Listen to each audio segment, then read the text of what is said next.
লাইফে নাকি 3P একসাথে হয় না। প্রেম আর পড়ালেখা ছিল, তারপরে পলিটিক্স ঢুকে গেল, প্রেম চলে গেছে আর কি। লাইফে কোনো আফসোস নাই, আমার কোনো দুঃখের গল্প নাই। আমি আমার ছেলেকে তো ডাক্তার বানাইতে আনছি, রোগী বানাইতে আনি নাই। এই দ্বিতীয় স্বাধীনতার পরে আমাদের কি কোনোদিন এসএসসি ডে হবে না? আমি যখন এই মেডিকেলের রেজাল্ট আসে, তখন তো এসএমএস এর রেজাল্ট আসতো, তখন লেখা উঠলো বেগম খালেদা জিয়া মেডিকেল কলেজ। তখন নতুন মেডিকেল কলেজ, মানুষজন জিজ্ঞেস করতো যে এটা কি প্রাইভেট মেডিকেল নাকি অন্য কিছু, মানুষজন চিনতো না। তো সেই সময় আব্বু তখন নিয়ে গেলেন হচ্ছে স্যার সলিমুল্লাহ মেডিকেল কলেজে।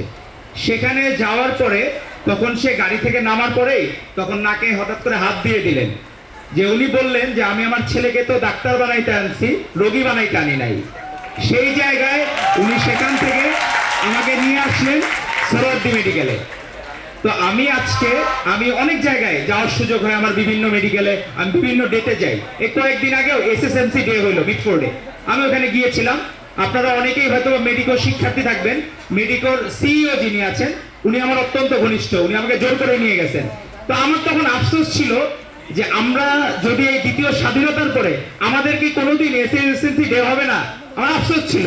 কিন্তু আজকে মনে হচ্ছে আমাদের এসএসসি ডে আমরা সার্থক, এবং ঢাকার মধ্যে সবচেয়ে সুন্দর ডে আমি আজকে দেখে নিতে পেরেছি।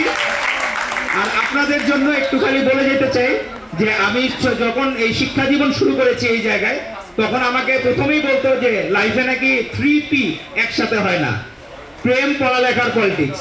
তো আমার লাইফে যখন প্রেম আর পড়ালেখা ছিল, তারপরে পলিটিক্স ঢুকে গেল, প্রেম চলে গেছে আর কি। তো আমার লাইফে কোনো আফসোস নাই, লাইফে কোনো আফসোস নাই, আমার কোনো দুঃখের গল্প নাই।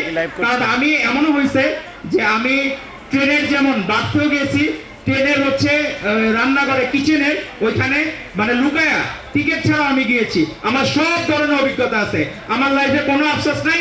আজকে আপনাদের মাঝে থাকতে পেরে, আপনাদেরই একজন হয়ে সারা জীবন আমি পাশে থাকার চেষ্টা করব।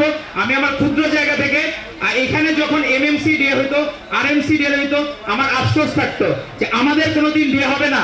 আজকে আমার কোনো আফসোস নাই, এবং যে কোনো সময় যে কোনো বিষয়ে সরওয়ার্দিয়ান জিন্দাবাদ, এই ভিত্তিতে আমাদের এগিয়ে যেতে হবে। যে আপনাদের সবাইকে ধন্যবাদ জানিয়ে আমি আমার সংক্ষিপ্ত শেষ করছি।